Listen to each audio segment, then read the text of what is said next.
Ross ही कुंजी है में आपका स्वागत है। ये दूसरा सत्र है। मैं यहाँ थोड़ी समीक्षा करना चाहता हूँ। हमने इसके बारे में पहले क्रॉस ही कुंजी है पर चर्चा की थी।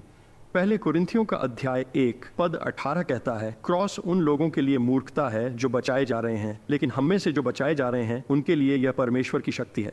क्रॉस, पिछले सत्र में हमने इस बारे में बात की थी कि कैसे क्रॉस एक पिता के अनोखे अद्भुत प्रेम का प्रतिनिधित्व करता है, जो हमसे इतना प्यार करता था कि उसने हमें क्रॉस पर एक भयानक मौत मरने के लिए अपना पुत्र दे दिया ताकि हम जीवन पा सकें। ये वास्तव में अनूठा है। इसलिए मैं इस सत्र में बताऊंगा कि मुझे क्यों यह भरोसा है कि परमेश्वर चाहते हैं कि हम विकसित होते रहें। क्रॉस कोई विचार नहीं है कि हम सिर्फ यीशु में विश्वास करते हैं और हम स्वर्ग चले जाते हैं। उसके बारे में ये नहीं है। हम चाहते हैं कि क्रॉस हमें क्रॉस को समझने में मदद करे। क्रॉस हमारे विकास में हमेशा मदद करे। मैं यही कहना चाहता हूँ। यह पहला यूहन्ना है अध्याय 2 पद 12 और ये कहता है, छोटे बच्चों मैं आपको लिखता हूँ क्योंकि आपके पाप उनके नाम पर माफ़ कर दिए गए हैं। मैं तुम पिताओं को लिखता हूँ क्योंकि तुम उसे जानते हो जो शुरुआत से है। मैं तुम नवयुवकों को लिख रहा हूँ क्योंकि तुमने दुष्टों को जीता है। मैंने लिखा क्योंकि तुम पिता को जानते हो। मैंने तुम्हारे पिताओं को लिखा क्योंकि तुम उसे जानते हो। मैंने तुम्हें लिखा क्योंकि तुम परमेश्वर के वचन वाले और शक्तिशाली हो, दुष्टों को जीता है। मैं यहाँ अपनी बात खुलकर रखने जा रहा हूँ। मैं मानता हूँ कि यह जीवन के विभिन्न कालखंडों की बात कर रहा है। मेरा मानना है कि बचपन में ऐसा हो सकता है क्योंकि हम सभी की शुरुआत छोटे बच्चों के रूप में होती है। इससे कोई फर्क नहीं पड़ता कि आप 40 वर्ष या 60 वर्ष के हैं या किसी भी उम्र के हैं। जब हम बचपने से शुरुआत करते हैं तो ईसाइयत की आत्मा भावनात्मक रूप से परमेश्वर यीशु को जानने लगती है।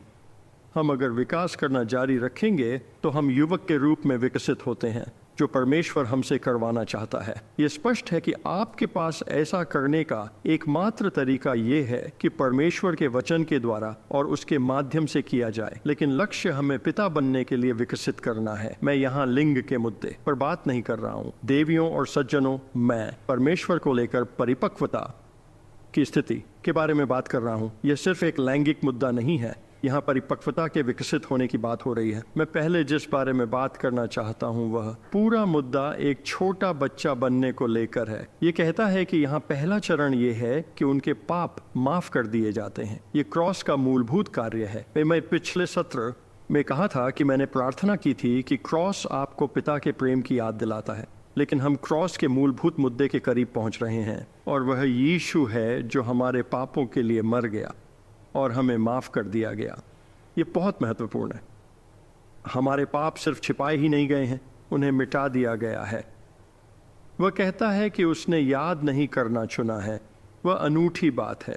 इसीलिए उस माफ़ी को समझते हुए जो हमें परमेश्वर द्वारा यीशु मसीह के माध्यम से, क्रॉस के माध्यम से दी गई है, हमें दोषी महसूस नहीं करना चाहिए। हमें और अधिक शर्म नहीं करनी चाहिए। हमें निंदित नहीं महसूस करना चाहिए, क्योंकि असली मामला ये है कि उसने हमारे उस पाप को पूरी तरह से मिटा दिया है। उसने इसे सिर्फ छिपाया ही नहीं है और क्या वह अभी भी वहाँ है? नहीं, उसने उसे मिटा दिया है। ये इफिसियों का अध्याय 1 पद 7 उसी में मसीह में है। हमें रक्त के द्वारा छुटकारा और उसके अनुग्रह के धन के अनुसार पापों की माफ़ी मिली है। वाइन के शब्दकोश में छुटकारा की परिभाषा फिरौती के भुगतान के बाद छुटकारा के अर्थ में की गई है। एक संपन्न हो चुके काम से हमारा छुटकारा है। वास्तव में यह इब्रानियों अध्याय 9 पद 12 में कहता है, यह एक असीम छुटकारा है। हमारे छुटकारे को यीशु के रक्त के माध्यम से हमारे शेष जीवन के लिए खरीदा गया है। जब हम अपने पापों का पश्चाताप करते हैं, इसलिए हमें परमेश्वर के कुछ करने की प्रतीक्षा करने की आवश्यकता नहीं है और हम नहीं चाहते कि हम कुछ करें। हमें विश्वास के द्वारा मानना होगा कि यीशु ने क्रॉस पर हमारे लिए जो किया वह एक पूर्ण और संपन्न हो चुका काम है। उसने हमारे लिए अपनी मौत चुनी। उसने हमारे पाप को ले लिया। उसने हमारे जीवन को मुक्त किया है। इसका मतलब है उसने हमारे पाप का भुगतान किया। यह महत्वपूर्ण है। यह बहुत महत्वपूर्ण है। मैं इब्रानियों अध्याय 9 के पद 11 से 14 से पवित्र शास्त्र के इस अंश को पढ़ना चाहता हूँ। परंतु मसीह आने वाली अच्छी वस्तुओं के बड़े पादरी के रूप में आया, बड़े और अधिक सटीक तंबू के साथ हाथों से नहीं बनाया गया था, जो उसकी सृष्टि का नहीं है। बकरियों और बछड़ों के रक्त से नहीं, जैसा कि पुराने नियम में बड़े पादरियों ने किया था, लेकिन अपने खुद के रक्त के साथ उसने पवित्र स्थान में एक बार सभी के लिए प्रवेश किया। असीम छुटकारा बैल और बकरियों के रक्त के लिए और अशुद्ध छिड़कने वाली बछिया की राख मांस की शुद्धि के लिए पवित्र करती है। और कितना चाहिए? यीशु मसीह का रक्त और कितना चाहिए, जिसने अनंत आत्मा के माध्यम से स्वयं को परमेश्वर के लिए बिना किसी दाग के प्रस्तुत किया। क्या यह जीवित परमेश्वर की सेवा करने के लिए आपके मरे हुए कामों के विवेक को शुद्ध करेगा? मैं आपको प्रोत्साहित करना चाहता हूं। मैं आपको बहुत सारे इब्रानियों को पढ़ने के लिए प्रोत्साहित करता हूं, विशेष रूप से अध्याय 9 और 10। वह न सिर्फ हमारा बड़ा पादरी है, बल्कि उसने खुद के रक्त के साथ पवित्र स्थान में प्रवेश किया और उसने वह बलिदान एक बार किया। उसने ऐसा एक बार पाप के लिए किया और उसने हमारे पाप के लिए पूरा भुगतान किया। वह अनूठी बात है, यह अनूठी बात है। उसे हमसे इतना ज़्यादा प्रेम था। अब मैं सिर्फ क्रॉस पर चढ़ाए जाने के बारे में बात करना चाहता हूँ, और यह बहुत दुखद है। मैं इसमें बहुत विस्तार से नहीं जाना चाहता, लेकिन क्रॉस पर मरना एक भयानक मौत थी। यीशु वास्तव में क्रॉस पर गए थे और मरे थे। जब वह पूछताछ से गुजर रहे थे तो यह कहा जाता है कि लोगों ने उन्हें थप्पड़ मारा और उन्हें चोट पहुंचाई, और फिर लोगों ने उन्हें उठाया और उनको कोड़े मारे। आपको एहसास होना चाहिए कि हंटर की वह पिटाई कोई मामूली बेल्ट वाली पिटाई नहीं थी। वे पेशेवर लोग थे जिन्हें वास्तव में पता था कि पिटाई कैसे करनी है। उन्होंने कहा कि चाबुक की मार से हड्डियों के छोटे छोटे टुकड़े होंगे और अंत में चीज़ें चमड़ी से होते हुए हड्डियों में पहुंच जाएंगी। आपको अगर बहुत मार पड़ी हो तो आप वहीं मर जाते हैं। उसने जो कुछ भी सहन किया वह सब आपके और मेरे लिए था। वह मर गया, उसने दुख उठाए, उसने हमारी सजा ली, वह पाप बन गया, वह सब हमारे लिए था। याद करें कि जब वह क्रॉस पर गया तो वह मुश्किल से चलने फिरने लायक रह गया था। उसे पहले ही इतनी बुरी तरह से पीटा जा चुका था। और क्या आप सोच सकते हैं कि उसकी पीठ पूरी तरह से फट गई और उन्होंने उसे एक क्रॉस पर कीलों से ठोंक दिया? मैं इसकी कल्पना नहीं कर सकता। और उन्होंने उसके हाथों और पैरों में कीलें ठोक दी और फिर सब ने उस क्रॉस को उठा लिया। और आप कल्पना कर सकते हैं कि कैसे उसकी नंगी पीठ फिर से मारने से पूरी तरह से उघड़कर उस ऊबड़ खाबड़ क्रॉस पर लटक रही होगी। ऐसा कहा जाता है कि सांस लेने का एकमात्र तरीका ये है कि आपको अपने को उतना सीधा रखना पड़ेगा कि आप सांस ले सकें। क्या आपको उस पीड़ा की कल्पना है जो उसने सही थी? वह सब कुछ आपके और मेरे लिए था। उसने हमारे लिए अपनी मौत चुनी। मैं इसे विभत्स नहीं बनाना चाहता, लेकिन दूसरा कुरिन्थियों अध्याय 5 पद 21, जिस पर हमने पहले चर्चा की थी, कहता है, क्योंकि उसने उसे हमारे लिए बनाया जो पाप नहीं जानता था, ताकि वह उसमें परमेश्वर की नैतिकता बन सके। उसने उसे पापी बनाया जो कोई पाप नहीं जानता था। उसके भीतर कोई पाप नहीं था, वह हमारा पाप बन गया, ताकि हमें यीशु मसीह में परमेश्वर की नैतिकता तैयार की जा सके। मैं यहाँ बस थोड़ा समय लेना चाहता हूँ। मैं सिर्फ प्रार्थना करने जा रहा हूँ, क्योंकि मुझे अभी भी विश्वास है कि हम में से बहुत से लोग हैं जो चर्च में बैठे हैं, वे वास्तव में पूरी तरह से ये नहीं समझते हैं कि हमें माफ़ कर दिया गया है। एक बार जब आप पाप की गहराई को समझ जाते हैं जिसके कारण मौत हुई थी और हमें माफ़ कर दिया गया, तो यह आपके जीवन को बदल देगा। परमपिता यीशु के नाम पर मैं प्रार्थना कर रहा हूँ कि आप हम सभी की मदद करेंगे, ताकि बड़ा खुलासा हो सके कि हमें माफ़ कर दिया गया है। आपने हमारा पाप ले लिया। आप हमारी मौत के लिए मरकर पाप बन गए, ताकि हमें नैतिक बनाया जा सके। इसलिए मैं प्रार्थना करता हूँ कि परमेश्वर हम में से हर कोई जो इसे देख रहा है, हर कोई जो इसे सुन रहा होगा, हम सच्चाई पर विश्वास करेंगे और जानेंगे कि क्रॉस हमारे लिए माफ़ी और आपके साथ एक रिश्ते में रहने के लिए कुंजी है, जिससे परमेश्वर आपने यीशु द्वारा बहाए गए रक्त के माध्यम से मार्ग बनाया है। हमें माफ़ कर दिया गया है, हमें नैतिक बनाया गया है। मैं प्रार्थना करता हूँ कि हे परमेश्वर, आप और पवित्र आत्मा हम में से हर एक के लिए इसे वास्तविक बना दें, परमेश्वर यीशु के नाम पर, आमीन। अब मैं अगले चरण के बारे में बात करना चाहता हूँ, जो युवा होने का चरण है।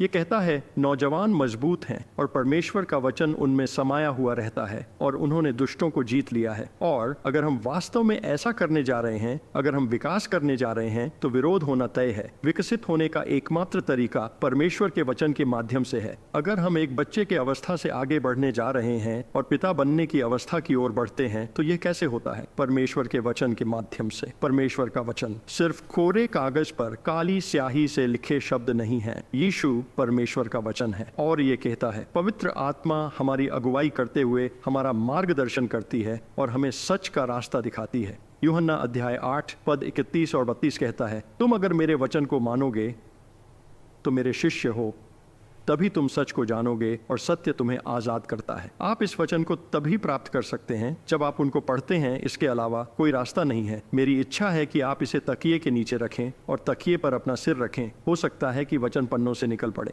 नहीं, इसके लिए कोशिश करनी पड़ेगी। आपको वचनों के साथ समय बिताने के लिए समय देना पड़ेगा। ये सच नहीं है कि जो मुझे पता है उससे आप मुक्त हो जाएंगे। आपको जो सच्चाई पता है उससे आप मुक्त होते हैं और यही एकमात्र तरीका है जिससे आपका विकास जारी रहने वाला है। परमेश्वर चाहता है कि हम केवल बचपन की अवस्था से युवा अवस्था होने तक प्रगति करें और इसका एक हिस्सा यह समझना है कि हमें उचित ठहराया गया है, इसलिए अब हमें नैतिक बनाया गया है। अब हम औचित्य के बारे में बात करने जा रहे हैं। न्यायोचित ठहराना अपराध से कानूनी और औपचारिक तौर पर बरी होना है, जिसमें परमेश्वर न्यायाधीश है। पापी की घोषणा जो परमेश्वर यीशु मसीह को नैतिक मानता है। तो यह वाइन्स शब्दकोश से है। यह औचित्य की प्रक्रिया है जो संकेत देती है कि मुक्त किया जा रहा है, माफ किया जा रहा है और शुद्ध किया जा रहा है और परमेश्वर की नैतिकता बनाई गई है। क्या यह आश्चर्यजनक नहीं है? हमारे लिए परमेश्वर ने ऐसा क्रॉस के माध्यम से किया है। उसने हमारे जीवन को पूरी तरह से मुक्ति दिलाई है और हमें शुद्ध किया है और हमें नैतिक बनाया है और अब वह इसे न्याय संगत कह रहा है, जैसे कि हमने पाप नहीं किया हो।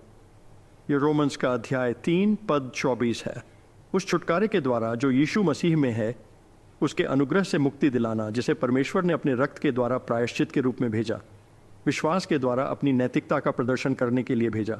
परमेश्वर की सहनशीलता के कारण उन पापों को पार कर गया था जो पहले वर्तमान समय में उसकी नैतिकता प्रदर्शित करने के लिए किए गए थे, कि वह यीशु पर विश्वास करने वाले के लिए न्याय संगत और न्याय पर तर्क देने वाला हो। तो हम इस तरह की बहुत अधिक बात नहीं करते हैं, परंतु मूल रूप से यह कहता है कि परमेश्वर ने हमसे इतना प्रेम किया कि उसने हमारे पाप का भुगतान करने का मार्ग बनाया और वह परमेश्वर यीशु था। यीशु हमारी मौत के एवज में मरा और हमारे पाप ले लिए ताकि हमें माफ किया जा सके। इसकी प्रक्रिया यह है कि हमें उचित ठहराया गया है जैसे कि हमने इसे कभी नहीं किया हो। परमेश्वर का गुस्सा व प्रायश्चित जो पाप के कारण होना था, परमेश्वर ने इसे यीशु पर डाल दिया और वह बहाया हुआ रक्त था। इसीलिए क्रॉस इतना महत्वपूर्ण है। क्रॉस को समझना हम में से उन लोगों के लिए परमेश्वर की शक्ति है जिन्हें बचाया जा रहा है। तो हमारा परमेश्वर के साथ मेल मिलाप हो गया है। वाह वाह! मेल मिलाप का अर्थ है दुश्मनी का दोस्ती में बदलना। तो अगर मेरा मेल मिलाप हुआ है तो इसका मतलब मैं परमेश्वर से अलग था और अब यीशु ने जो किया उसके माध्यम से मैं यीशु रक्त के द्वारा निकट लाया गया हूँ। इसलिए मैं न सिर्फ एक दुश्मन हूँ बल्कि मैं परमेश्वर का दोस्त भी हूँ। परमेश्वर के साथ दोस्ती हमारे लिए सही जगह है, इसलिए नहीं कि हमने जो कुछ किया है, बल्कि यह उसके द्वारा किए गए कामों की वजह है। ये इस बारे में नहीं है कि मैंने अपने तरीके से काम किया है या मैंने कुछ अच्छा किया है। नहीं, ये सब समझने के बारे में है। मेरी सही जगह यीशु मसीह में है। पौलुस ने उस शब्द का उपयोग मसीह में उसके साथ में किया है। मैंने नैतिकता प्राप्त नहीं की, मुझे नैतिक बनाया गया। इसलिए जो कुछ भी हो रहा है मैं खुद को यहाँ नहीं ला सकता। मुझे भरोसे से यह विश्वास करना होगा कि परमेश्वर क्या कर रहे हैं। दूसरे कुरिन्थियों पर वापस चलते हैं, अध्याय 5। सभी चीज़ें परमेश्वर की हैं जिसने यीशु मसीह के द्वारा हमसे अपने को जोड़ लिया है। क्या आपने वो सुना? यह परमेश्वर है जिसने यह सब किया है। परमेश्वर ने क्रॉस के माध्यम से, यीशु मसीह के माध्यम से हमें खुद से मिलाया है। उसने हमें मेल मिलाप की सेवकाई दी है, दुनिया को अपने साथ मिलाया है, उनके पापों का आरोप उन पर नहीं लगाया है और वह मेल मिलाप वाली सेवकाई के साथ हमारे लिए प्रतिबद्ध है। और फिर ये रोमन्स का अध्याय 5 है, पद 8 से 10 तक। परमेश्वर हमारे लिए अपने प्रेम को प्रदर्शित करता है और जब हम पापी ही बने हुए थे तब यीशु मसीह हमारे लिए मरे। अब उनके रक्त द्वारा नैतिक ठहराए जाने से कहीं ज्यादा हम उसके द्वारा गुस्से से बचाए जाएंगे, क्योंकि जब हम दुश्मन थे तो हम उसके पुत्र की मौत के माध्यम से परमेश्वर के साथ मेल मिलाप कर चुके थे, और उससे भी अधिक मेल मिलाप हो जाने के बाद क्या हम उसके जीवन से बचाए जाएंगे? ये अद्भुत रास्ते हैं। मैं जो कह रहा हूँ वह वही है जो हमने एक युवक के रूप में सीखा है। जैसे जैसे हम वह सब जान लेते हैं जो परमेश्वर यीशु ने हमारे लिए किया है, तो हम अपना जीवन विश्वास से जीना शुरू करते हैं और हम महसूस करना शुरू करते हैं, वाह, सिर्फ मुझे प्यार करने और मुझे क्षमा करने के अलावा बहुत कुछ है जो परमेश्वर यीशु ने मेरे लिए किया है। ईस्टर को मुक्त किया है, उसने मुझे सही ठहराया, उसने मेरे संबंध परमपिता के साथ बनवाए। ये सभी संदर्भ विशेष रूप से पौलुस के लेखन के नए नियम में वह उसमें या मसीह में शब्द के बारे में बात करता है। मैं यह अंश नहीं पढ़ने वाला हूँ, यह इफिसियों के अध्याय 1 पद 3 से शुरू होता है। मैं बस इसमें से कुछ पढ़ने जा रहा हूँ, लेकिन यह एक शक्तिशाली पैरा है। धन्य हो, यह अध्याय 1 का पद 3 है, हमारे पिता के परमेश्वर यीशु मसीह का आशीर्वाद मिले, जिन्होंने हमें हर तरह के आध्यात्मिक आशीर्वाद दिए हैं। ये सभी स्वर्गीय स्थान यीशु मसीह में हैं। अरे, ये तो बीती हुई बात है। परमेश्वर यीशु ने क्रॉस पर हमारे लिए यही किया। परमपिता की यह योजना शुरू से ही थी, जिसे यीशु ने क्रॉस पर चढ़कर पूरा किया। यही कारण है कि क्रॉस परमेश्वर की शक्ति है। हमारे सामने परमेश्वर यीशु का जो जीवन है, उसको समझने के लिए यह आवश्यक तत्व है, और जिस चीज का हम आनंद ले सकते हैं उन सब का भुगतान किया जा चुका है। जो उसने पहले ही कर दिया है, उसका आनंद लेने के लिए हमें स्वर्ग में जाने की आवश्यकता नहीं है। हमें पहले से ही यीशु मसीह की स्वर्गीय जगहों पर हर तरह के आध्यात्मिक आशीर्वाद मिला हुआ है। अगला पद कहता है, जैसे वह हमें अपने लिए दुनिया को बनाने के पहले चुनता है, ताकि हम उसके सामने प्यार में दोष रहित और पवित्र हो सकें। जान लें कि हम यहाँ प्रदर्शन के बारे में बात नहीं कर रहे हैं। वह कहता है, देखो, मैं तुम्हें चुनता हूँ। मैंने समय की शुरुआत से पहले इसकी योजना बनाई थी कि तुम अगर मेरे उद्धार का, मेरी मुक्ति का उपहार प्राप्त करोगे तो तुम्हें स्वीकार किया जाएगा, और इसलिए मैं तुम्हें प्रेम के पहले पवित्र और निर्दोष घोषित करता हूँ। हमें यीशु मसीह द्वारा पुत्रों के रूप में गोद लेने के लिए उसकी इच्छा के अनुसार आनंद के साथ पहले से तय किया गया है, अपने अनुग्रह की महिमा की स्तुति के लिए, जिसके द्वारा उसने हमें अपने लिए स्वीकार किया है। हमें उसके रक्त के माध्यम से मुक्ति, पापों की माफ़ी, अपने अनुग्रह के मूल्य के अनुसार, जिसे उसने भरपूर मात्रा की बुद्धि और विवेक से बनाया था, जो हमें उसकी इच्छा का रहस्य बताता है, अपनी अच्छी खुशी के अनुसार, जिसे उसने अपने आप में उद्देश्य दिया था। मैं इसे पढ़ना जारी रख सकता हूँ। मूल बात यह है कि यह पैरा इस सार को दर्शाता है कि यह यीशु मसीह का पूरा हो चुका काम है। अपने अच्छे आनंद के अनुसार शुरू से ही परमेश्वर की यह योजना थी कि उसने हमसे इतना प्यार किया कि उसने हमारे लिए सब कुछ न्योछावर कर दिया। दूसरा कुरिन्थियों का अध्याय 5 पद 17 कहता है, इसलिए अगर कोई यीशु मसीह में रमता है तो वह एक नया जीवन है, पुरानी बातें बीत चुकी हैं, देखो सब कुछ नया हो गया है। एक जवान आदमी होने का यही अर्थ है। खोज अगर विकसित हो रही है तो आप कहेंगे, वाह, इसे देखो, देखो उसने क्या किया है, और वह विकास आपको परिपक्व बनाता है एक युवक के रूप में।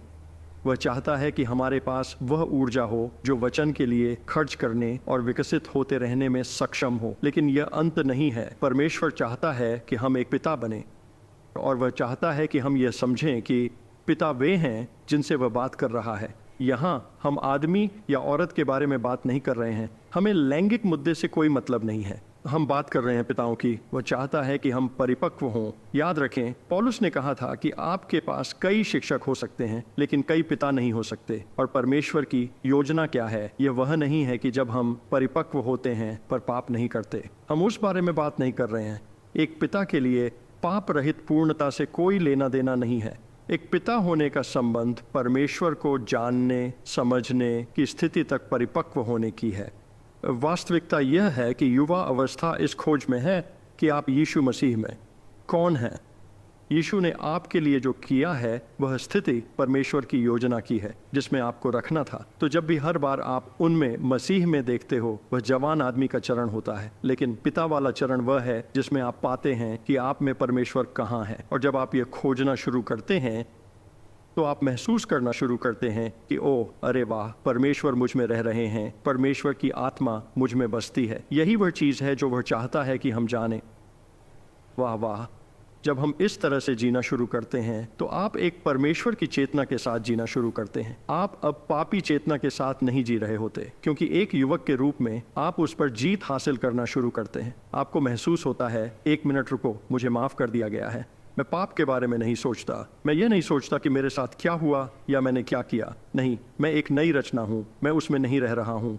उसने मुझे पूरी तरह से माफ़ कर दिया है और मेरे जीवन को मुक्त किया है। एक युवक के रूप में आप क्रॉस के माध्यम से उसकी सच्चाई को अपनाना शुरू करते हैं और फिर आप जीना शुरू करते हो। फिर लक्ष्य बदलना शुरू हो जाता है। युवक आम तौर पर कहता है, वाह इसे देखो, ये मेरे लिए है। ओह हाँ, अरे वाह, देखो उसने मेरे लिए क्या किया है। लेकिन फिर जैसे जैसे आप परिपक्व होते हैं, आपको इसका एहसास होने लगता है कि यह मेरे बारे में नहीं है, ये सब उसके बारे में है, इसमें मेरे बारे में कुछ नहीं है। मुझे पहले ही यह सब मिल चुका है।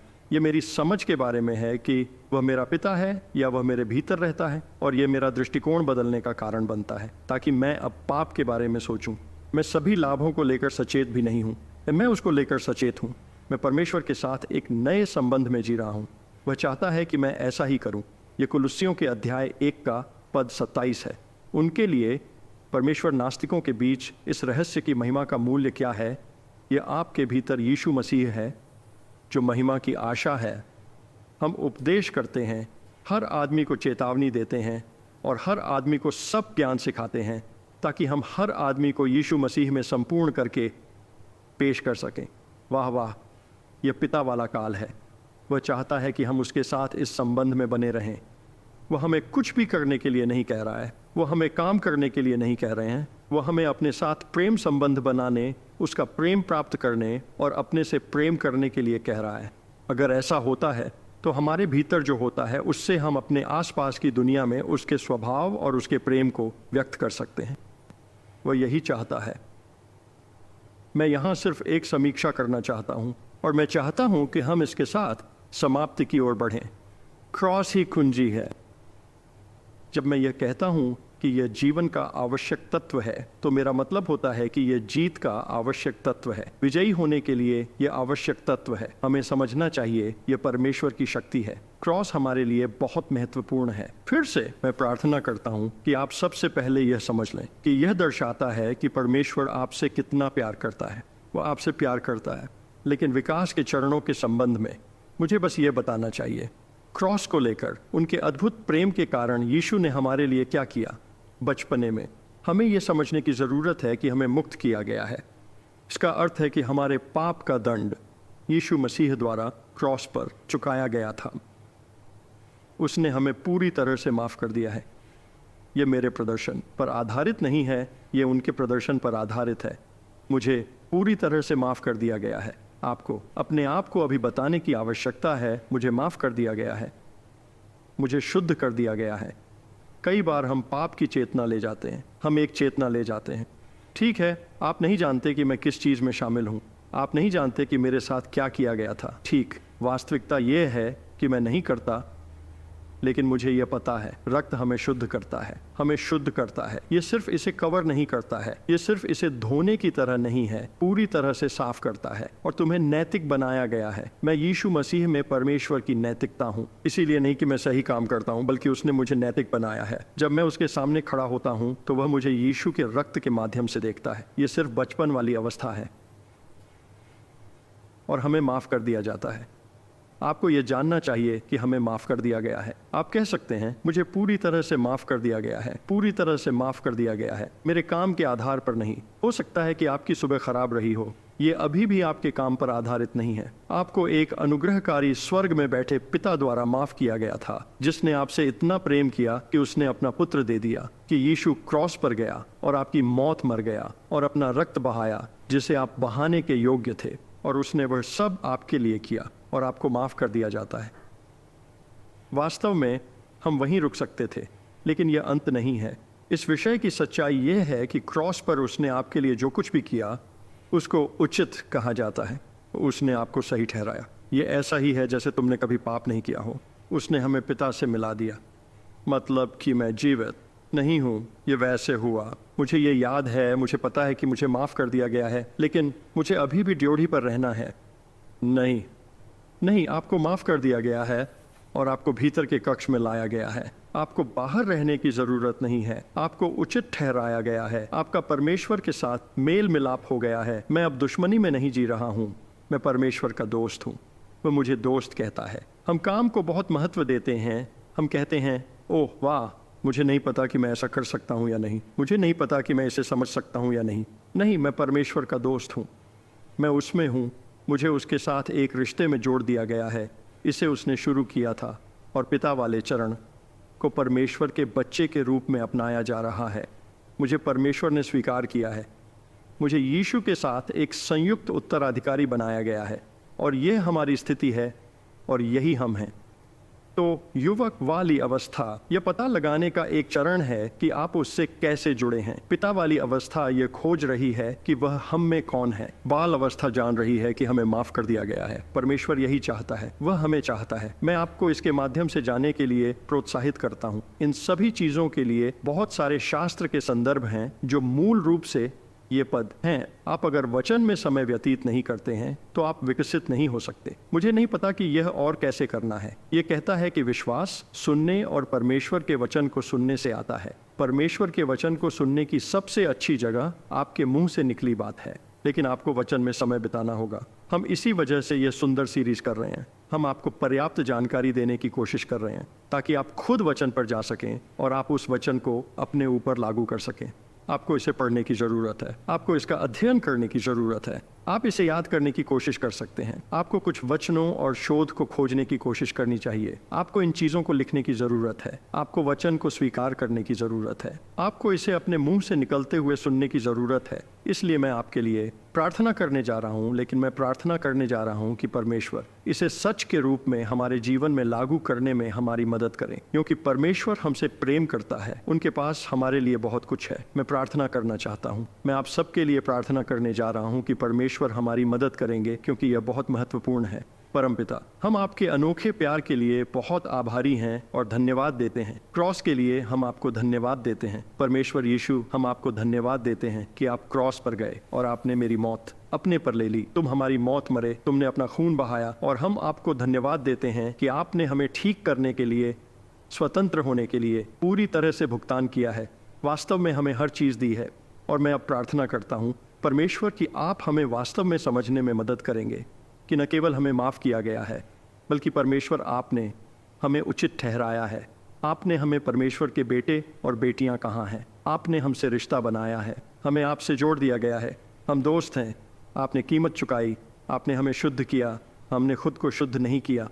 इसलिए मैं परमेश्वर से प्रार्थना करता हूँ कि वह खुलासा करे, और मैं इसलिए भी प्रार्थना करता हूँ कि आप हमारे विकसित होने के क्रम को जारी रखने की इच्छा में मदद करेंगे। हम क्रॉस पर आपके द्वारा भुगतान की गई हर चीज़ की पूर्णता में विकसित होते रहेंगे।